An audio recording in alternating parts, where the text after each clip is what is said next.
ጀርመን በገባሁ በሁለተኛ ቀኑ ማካፋት ጀመረ። ዝናብ ያረጠበው ያፈር ሽታ ናፈቀኝ። እዚህ ደግሞ መሬቱ እንዳለ በኮብል ተሸፍኗል።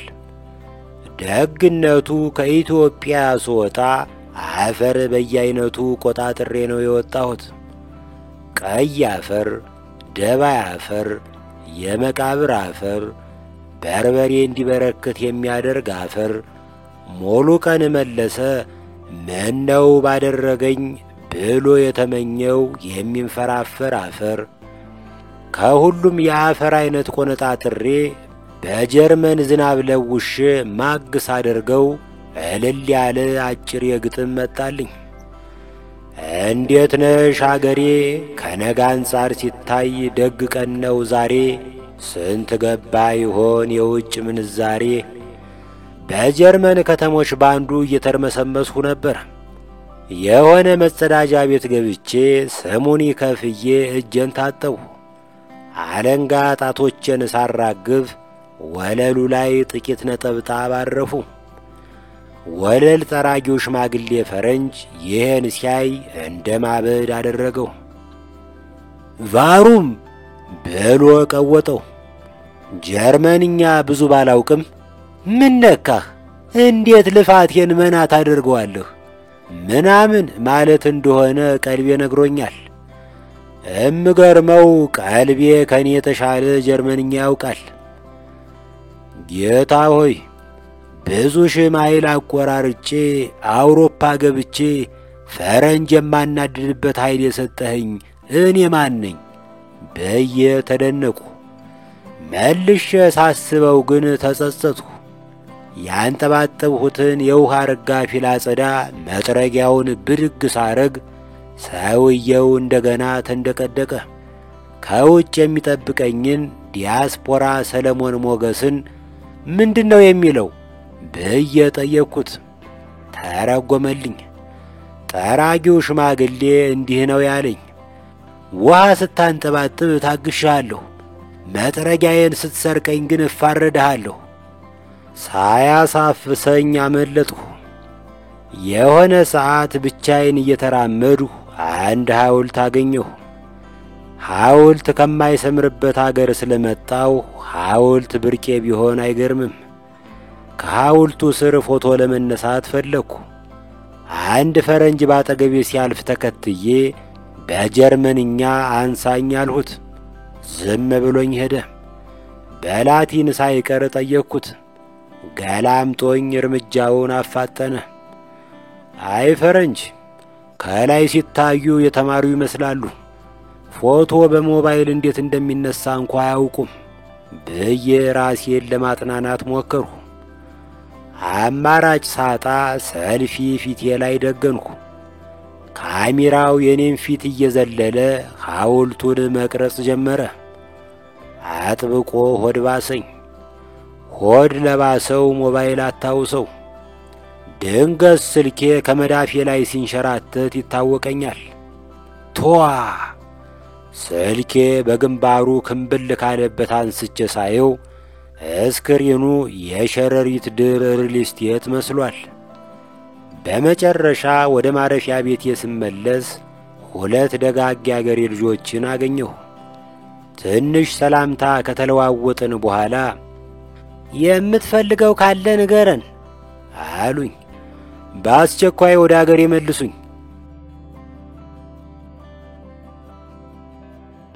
ልጅ ሆነን ለመጀመሪያ ጊዜ ፕራንክ ሲያደርግ ያየሁት የሰፈራችን ልጅ ሙሉጌታ ይባላል። የብረት አለሎ በጨርቅ ጠቅልሎ መንገድ ላይ ያስቀምጣል። ከዚያ ቤተክርስቲያን ስመው ወደ ቤታቸው የሚመለሱ አረጋዊ ሲያይ አባ አቤት እሷን እንኳን ሲምቱልኝ እስቲ። ሰውየው አሁን መጣሁ ልጅ የተባረከ ይሁን ብለው መንገዳቸውን በመቀጠል ፋንታ እንደ ጠቦት ፍየል ወደ ኋላ ተንደርድረው ወደፊት ተመልሰው ያንን ጨርቅ ለበስ አለሎ በእግራቸው ይደነብቁታል።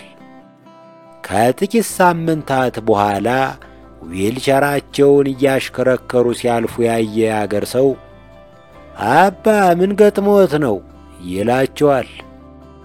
በራዛ ዘመቻ ጊዜ ሻዕቢያ የጠመደው ፈንጂ አግኝቶኝ ነው። እርጉሙ ሙሉጌታ ፕራንክ ያደረጋቸው ሰውዬ በበኩላቸው በዚህ አይነት ህብረተሰቡን ፕራንክ ሲያደርጉት ኖሩ። ይህችን የጻፍኳት ሰሞኑን በአንድ ዓለም አቀፍ አውቋበድና በኃይሌ ሪዞርት መካከል በተደረገው ውዝግብ ከኃይሌ ጎን መቆሜን ለማመልከት ነው። ከጥቂት ዓመታት በፊት አንድ መንግሥታዊ ያልሆነ ሀብታም ድርጅት ስልጠና ብሎ የተወሰኑ የኪነ ጥበብ ባለሟሎችን መርጦ ኃይሌ ሪዞርት 5 ቀናት አስቀመጠን። የቅንጦትን ምንነት ያየሁት ያኔ ነው። የአልጋውን ምቾት ባሰብሁት ቁጥር እስካሁን ድረስ እንቅልፌ ይመጣል። በማደሪያችን ውስጥ የኃይሌ ፊርማ ያረፈበት የምቾት ዕቃ ተቆጥሮ አያልቅም። የመታጠቢያ ቤቱን ቁም ሳጥን ከፈት ሳደርገው 5 አይነት ሳሙና በብልቃት ተደርድሮ አገኛለሁ። ለብብት ብቻ የተለየ ሳሙና ተዘጋጅቷል። እኔ የሠራ አካላቴን ለመታጠብ አንዱን ብልቃት ብቻ አጠቀምና የቀረውን ለክፉ ቀን በቦርሳዬ ውስጥ ከዝነዋለሁ። የስልጠና ጊዜ አልቆ ተሰናብተን ከሆቴሉ ስንወጣ ዘበኛው ቦርሳዬን ፈተሸው። ከ30 ብልቃት ሳሙናና ከ5 ፎጣ በቀር ምንም አላገኘብኝም። ዘበኛው ከማሰናበቱ በፊት ያለኝን አልረሳውም። ብርድ ልብሱን ለምን ተውከው? በቀደም ባለ 4 ጎማ ብረት ድስት የመሰለች ላዳ ተሳፍሬ ከሽሮ ሜዳ ወደ ቀበና እመጣለሁ። ሾፌሩ በዋናው አስፋልት ላይ መንዳት ያፈረ ይመስል ውስጥ ውስጡን ይቆሰቁሰዋል። ላዳዋ በየእርምጃው ታነክሳለች። አልፎ አልፎ እንደ ድሮ ቴፕ ሪከርደር ትነክሳለች። የከባድ መኪና ሹፌር ነበሩ አለኝ ሾፌሩ። አገሩ ባጋችና ባንጋች ሲታመስ ስራዬን መስራት ተቸገርሁና ይህችን ላዳ ያዝኩ። ግን አመል ሆኖብኝ በኮረኮንች ካልነዳሁ የነዳሁ አይመስለኝም። መንገዱ አልተመቸኝም። ጃን ሜዳ ስንደርስ ሽቅብ አለኝ፣ አጦለወለኝ። የክቡር ዘበኛን አጥር ታከን ስናልፍ እዚህ አካባቢ ማስመለስ 100 ብር ያስቀጣል የሚል ጽሑፍ አየሁ። ፌስታል ይዘሃል ስል ጠየቅኩት። ጫት ይዤበታለሁ፣ ቅሜ ስጨርስ ሰጣለሁ። ወዲያው ግን ከመኪናው መሳቢያ ስር ሎሚና ቢስማር አውጥቶ አቀበለኝ። ሎሚውን በስቼ ሳጣጥመው የተናወጠው ሆዴ ተረጋጋልኝ። ከጥምቀት የተረፈ ሎሚ ነው ስል ጠየቅኩት። በጥምቀት ሎሚ መወርወር ባህላችን አይደለም ሲል መለሰ ሾፌሩ። ቱባው ባህል በሚገኝበት ገጠር እምቧይ እንጂ ሎሚ አይወረወርም። በነገራችን ላይ የከተማው ሰው ፍቅርና ትዳር የማይሰምርለት ጡር ስለማይፈራ ነው። ሲጀመር ምግብ ወርወረህ የምትጀምረው ፍቅር እንዴት ሊበረክት ይችላል?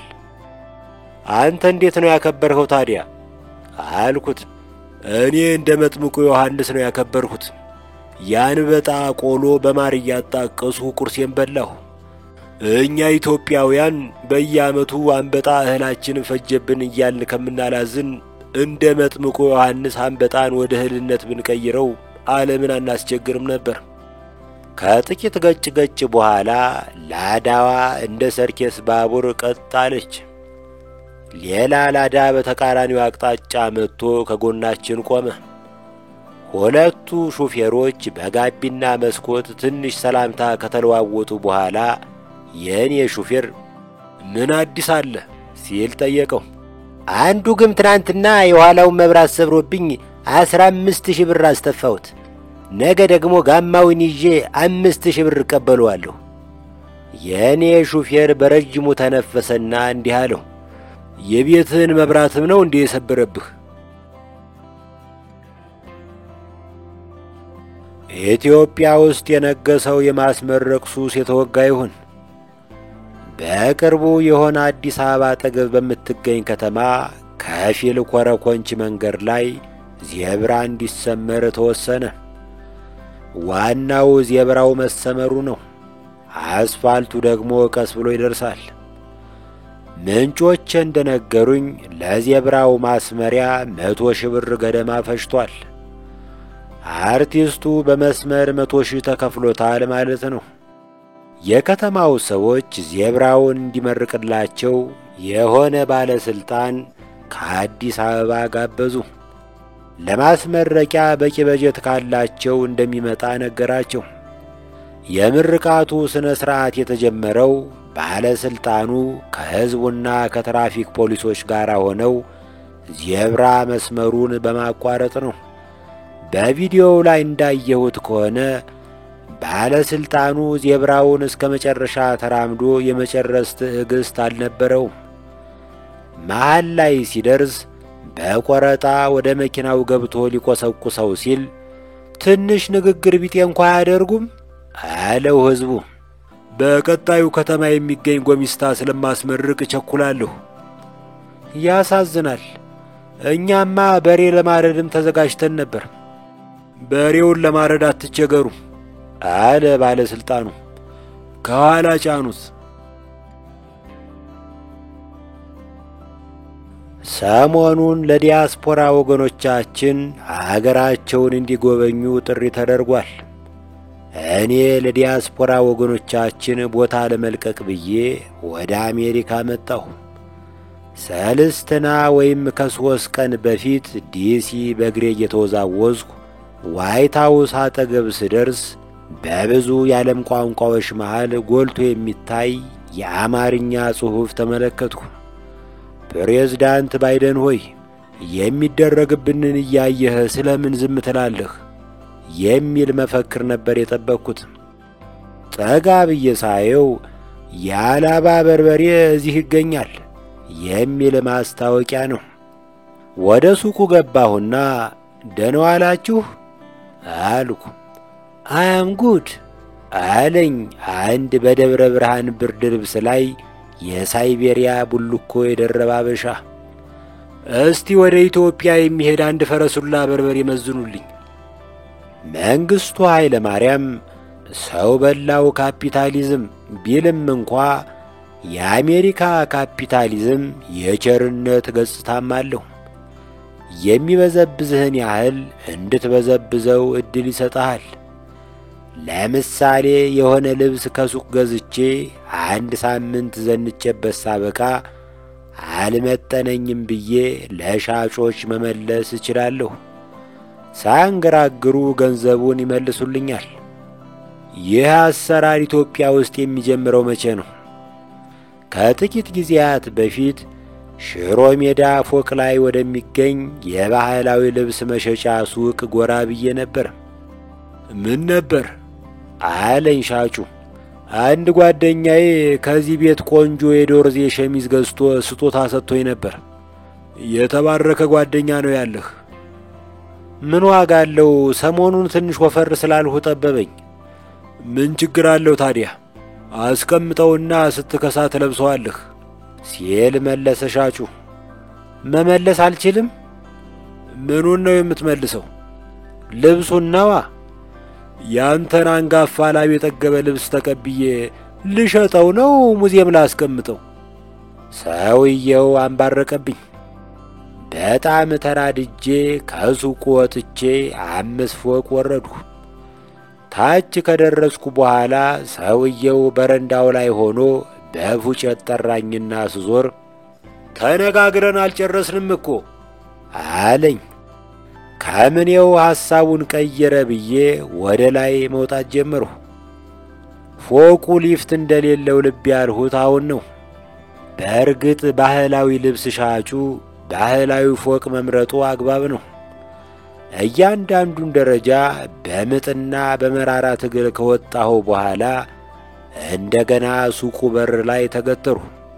እኔም ምልህ አለ ሻጩ፣ እህቴ የሚያከሳ ረቄት ትሸጣለች። ቀብድ ከከፈልህ ላስመጣልህ እችላለሁ። በኢትዮጵያ ዙፋን ላይ የወጡ ነገሥታት ጫፉ ላይ ድቡልቡል ጅንፍ ያለው ዘንግ ወይም በትር ይይዙ ነበር። ይህም በትረ መንግሥት ይባላል። ጥንታዊ የግብፅ ንጉሶች ወይም ፈርዖኖች እንዲሁም የህንድና የፋርስ ገዢዎች በትረ መንግሥት ነበራቸው። ሞአንበሳ ዘእምነገደ ይሁዳ የሚል ማኅተም ያላቸው የኢትዮጵያ ነገሥታት በትረ መንግሥት የሚጨብጡበት ልማድ ከሚከተለው የብሉይ ኪዳን ሐሳብ ጋር ይቀራረባል። በትረ መንግሥት ከይሁዳ አይጠፋም፣ የገዥም ዘንግ ከእግሮቹ መካከል። ኦሪት ዘፍጥረት ምዕራፍ 39 ቁጥር 10። በኦሮሞ ጥንታዊ ባህል የገዳ ባለሥልጣኖች የሚይዙት በትር ቦኩ ይባላል። በአፄ ምኒልክ ዘመን የኖሩት አለቃ አጽመ ጊዮርጊስ ስለ ቦኩ ሲጽፉ እንዲህ ይላሉ።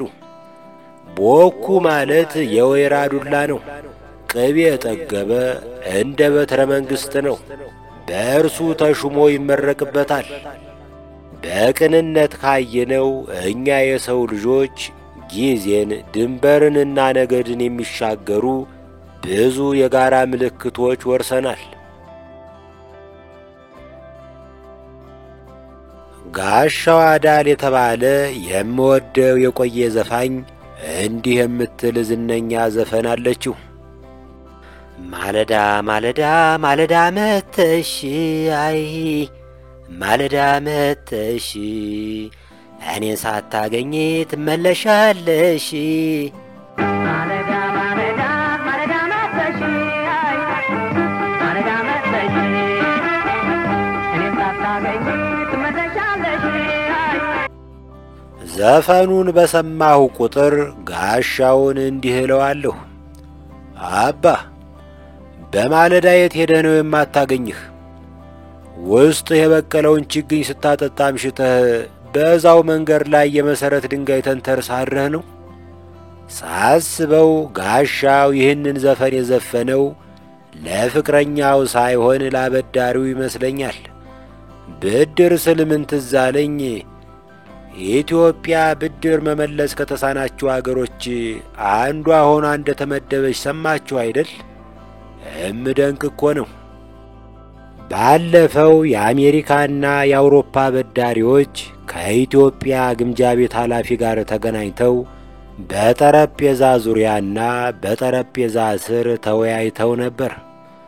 በቦታው ተገኝቼ እንደታዘብኩት ውይይቱ ይህንን ይመስላል። የአሜሪካው ዕዳችንን መቼ ነው የምትከፍሉን? የኢትዮጵያው የምን ዕዳ? የአውሮፓው በቢሊዮን ዶላር የሚገመት ገንዘብ እንዳበደርናችሁ ረሳችሁት እንዴ? የኢትዮጵያው ሥራ ስለሚበዛ እንረሳለን። እስቲ መፎጋገሩን ትተን በግልጽ እናውራ። በኢኮኖሚ ደረጃ የት ላይ ነው የምትገኙት? ማለት እርሙን የበላ ደሃ ናችሁ ወይስ ቀን የሚወጣለት ደሃ ናችሁ? የሰው ሀብት አለን፣ 150 ሚሊዮን ደርሰናል። ጠባይ ካላችሁ 50 ሚሊዮኑን ሕዝብ ልንለግሳችሁ እንችላለን።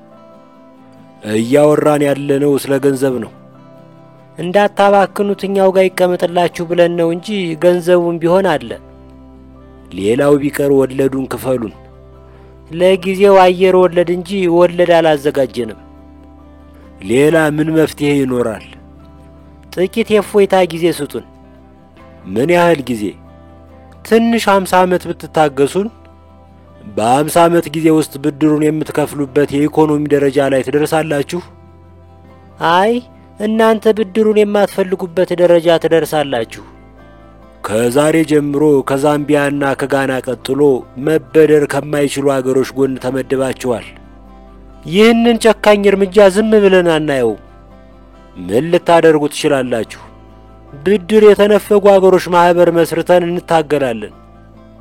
እናያለን።